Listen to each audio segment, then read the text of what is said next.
সকলোকে নমস্কাৰ আজি আপোনালোকক স্বাগতম the psychology of money by Morgan হাউজেলৰ এটা চমু অডিঅ' বুক সামাৰী পইচা কাগজৰ পিচ কিন্তু জীৱনৰ স্কোৰ নহয় এখন পুস্তকৰ 19টা লেসন কিন্তু আজি আপুনি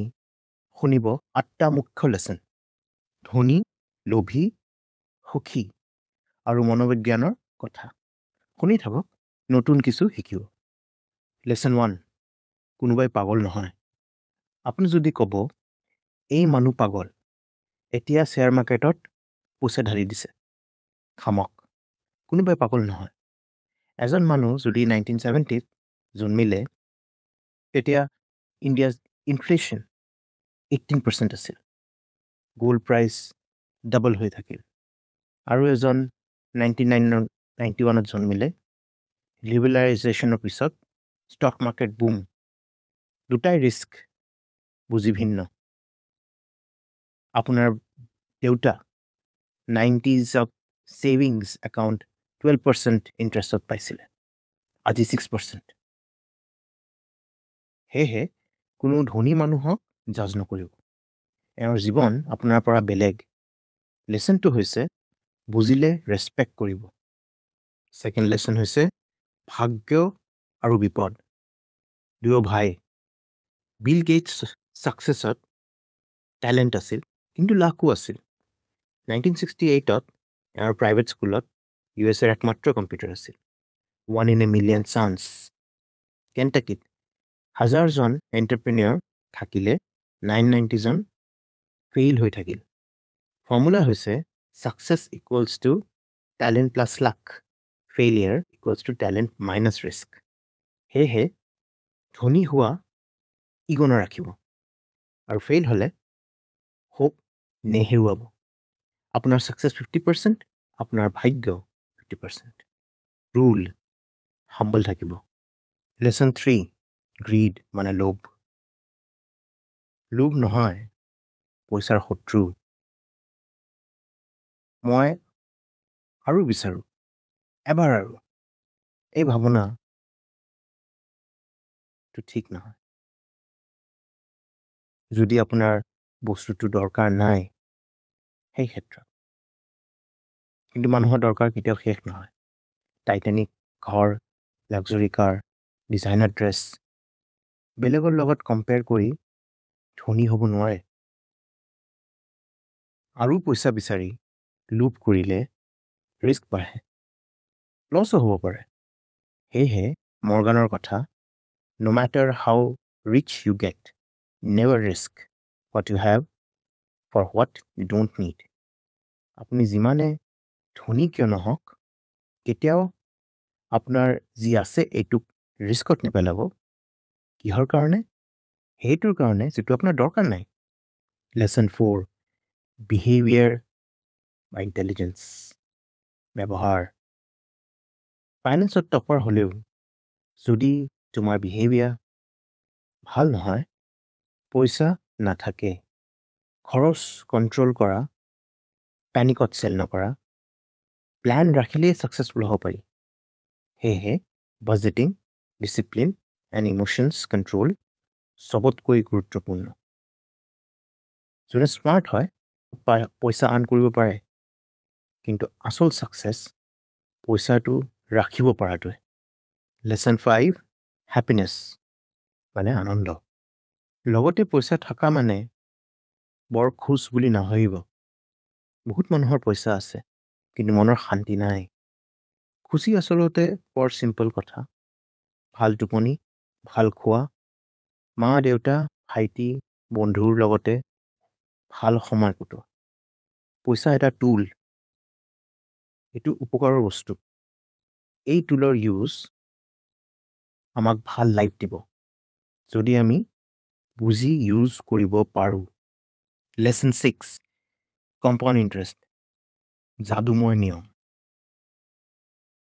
কম্পাউণ্ড ইন্টাৰেষ্ট বুলি শব্দটো যে এটা যাদুময় নিয়ম হেতু মৰ্গেন হাউজেলে এই কথাটো খুব ভালদৰে বুজাই দিছে কম্পাউণ্ড ইন্টাৰেষ্ট বুলি মানে হ'ল তুমি তোমাৰ পইচাত ইণ্টাৰেষ্ট কামাইছা আৰু সেই ইণ্টাৰেষ্টটোৱে আৰু interest কামাইছে you earn interest on your money and then that interest earns more interest again পইচাই পইচাক উৎপন্ন কৰিব ইনভেষ্ট কৰিলে এই নিয়মৰ সবতকৈ ডাঙৰ উদাহৰণ হৈছে ৱাৰেন বাফেট বাফেট বিলিয়নেয়াৰ বহুত সোনকালে হৈছিলে ধনী হোৱাৰ ফৰ্মুলা আছিল বেছি মোটা প্ৰফিট নহয়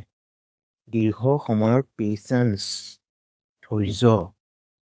মৰ্গেন হাউজেলে কয় যে কম্পাউণ্ডিং কাম কৰে যদি আপুনি এইটোক সময় দিয়ে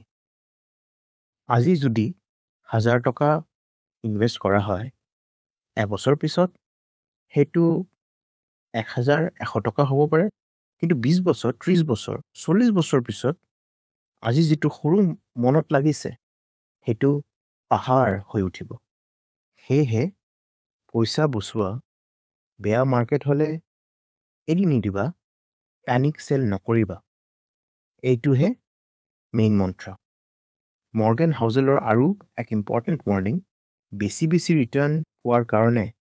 কোনো ৰিস্কি স্কিম ইনভেষ্ট নকৰিব কনসিষ্টেণ্ট ষ্টেডি লং টাৰ্ম গ্ৰোথ সেইটোৱে হৈছে winning formula remember small steady investments plus time plus patience equals to real wealth সৰু ষ্টেডি ইনভেষ্টমেণ্ট প্লাছ টাইম মানে সময় প্লাছ ধৈৰ্য এইটোৱে হৈছে আচল সম্পত্তি আজিৰ 7 নম্বৰ চেপ্টাৰ হৈছে সিডাকশ্যন অফ মানি মানি নহয় সিডাকশ্যন অফ পেচিমিজম মানে নহয় বোধ যে মই এইটো নোৱাৰিম মই হাৰি যাম নোৱাৰা বোধ মানুহে বেয়া খবৰ নেগেটিভ কথা বিচাৰে বেছিকৈ বিশ্বাস কৰে কাৰণ পেচিমিজমে এটা দৰকাৰৰ ওপৰত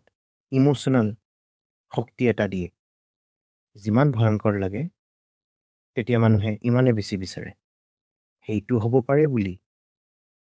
পজিটিভ কথা বিজনেছ গ্ৰোথ হ'ব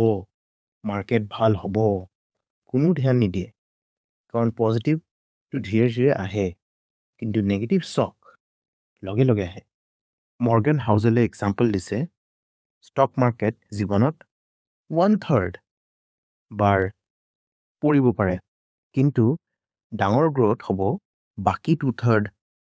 টাইমটো মানে বাকী 3 ভাগৰ 2 ভাগ টাইমটো যিটো মানুহে সদায় ভয় পাই থাকে সেয়েহে মাৰ্কেটৰ ওপৰত বিশ্বাস কৰিব নোৱাৰে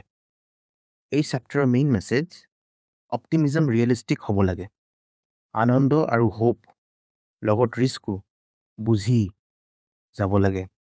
ভয়ৰ কাৰণে যি ইনভেষ্টমেণ্ট বন্ধ কৰি দিব সেইটো তোমাৰ ৱেল্থ আৰু গ্ৰোথ ৰখাই দিব ৰিয়েলিষ্টিক অপটিমিজম হ'ল প্ৰব্লেম আহিব কিন্তু আমি এডাপ্ট কৰিব পাৰিম লং টাৰ্ম ফিউচাৰ ভাল হ'ব আজিৰ শেষ চেপ্টাৰ 8 নম্বৰ হৈছে man in the car paradox এইটো মৰ্গেন হাউজেলৰ মতে এখন বৰ ইণ্টাৰেষ্টিং চেপ্টাৰ এই চেপ্টাৰত মৰ্গেনে কয় যে মানুহ এখন লাক্সাৰী কাৰ কিনিবলৈ বিচাৰে কিয় কাৰণ মানুহে বিচাৰে এই গাড়ীত মই যদি যাওঁ মানুহে মোক বৰ এডমায়াৰ কৰিব মোক প্ৰশংসা কৰিব মই বেছি ধনী বুলি ভাবিব কিন্তু ৰিয়েলিটি কি বহুত বিষয়ে মানুহে সেই গাড়ীটোৰ ওপৰত এটেনশ্যন দিয়ে কিন্তু ড্ৰাইভাৰৰ ওপৰত নহয় যেতিয়া আমি চাওঁ এখন বিউটিফুল গাড়ী ধুনীয়া গাড়ী আমি ভাবোঁ বা কি ধুনীয়া গাড়ী কিন্তু আমি ভাবিব নোৱাৰোঁ বা কি অদ্ভুত মানুহ সেয়েহে মৰ্গেনৰ কথা লাক্সাৰী বস্তু কিনিলে লগতে এডমিৰেশ্যন নাপাওঁ এডমিৰেশ্যন বিচাৰি বা প্ৰশংসা বিচাৰি লাক্সাৰী বস্তু কিনিলে ৰেজাল্টহে অপজিট হয় বিপৰীত হয় আচল এডমিৰেশ্যন বা প্ৰশংসা বুলি আমি ক'ব পাৰোঁ যে মানুহৰ ব্যৱহাৰ এইটো আচল এডমিৰেশ্যনেৰে আনে আচল সন্মান প্ৰশংসাৰ বিষয়ে আনে মানুহে তোমাক প্ৰথমত বস্তুৰ বাবে নহয়, তোমাৰ কেৰেক্টাৰৰ বাবে জানিব। মৰ্গেনে কয়, যদি এডমিৰেশ্যন বিচাৰি কিবা কৰা, সেইটো বিফলে হ'ব। ৰিয়েল ৱেল্থ, আচল ধন হ'ল, যেতিয়া মানুহে তোমাক ভাল পায়, ট্ৰাষ্ট কৰে, ৰেচপেক্ট কৰে, সন্মান কৰে, তোমাক নিজৰ ভাবে। নহ'লে গাড়ী, ঘড়ী, কাপোৰ, সেই চব পৰ্দাৰ নিচিনা তোমাক আচলৰ পৰা ঢাকি ৰাখে। সেয়েহে লেচন হৈছে বেলেগৰ এডমিৰেশ্যনৰ কাৰণে, প্ৰশংসাৰ কাৰণে বস্তু নিকিনা, নিজৰ ওপৰত কাম কৰা, মানুহৰ প্ৰশংসা নিজে নিজে আহিব। শেষত কিতাপখনৰ চেপ্টাৰবোৰ মই এবাৰ পঢ়ি আপোনালোকক শুনাই দিওঁ। Chapter 1, No One's Crazy. Chapter 2, Luck and Risk. Chapter 3, Never Enough. Chapter 4, Confounding Compounding. Chapter 5, Getting Wealthy versus Staying Wealthy. Chapter 6, Tails You Win. Chapter 7, Freedom. Chapter 8, Man in the Car Paradox. Chapter 9, Wealth is What You Don't See. Chapter 10, Save Money. Chapter 11, Reasonable, Rational. Chapter 12, Surprise. Chapter 13, Room for Error. Chapter 14, You Will Change. Chapter 15, Nothing's Free. Chapter 16, You and Me. Chapter 17, The Seduction of Pessimism. Chapter 18, When You'll Believe Anything. Chapter 19, All Together Now. Chapter 20, Postscript, Brief History of Why the US Consumer Thinks the Way They Do. অডিঅ'বুকখন ভাল লাগিলে like, share, subscribe কৰিবা আৰু আমাৰ চেনেলত donate কৰিবা যাতে আমি আৰু ভাল কণ্টেণ্ট বনাই থাকিব পাৰোঁ। ধন্যবাদ।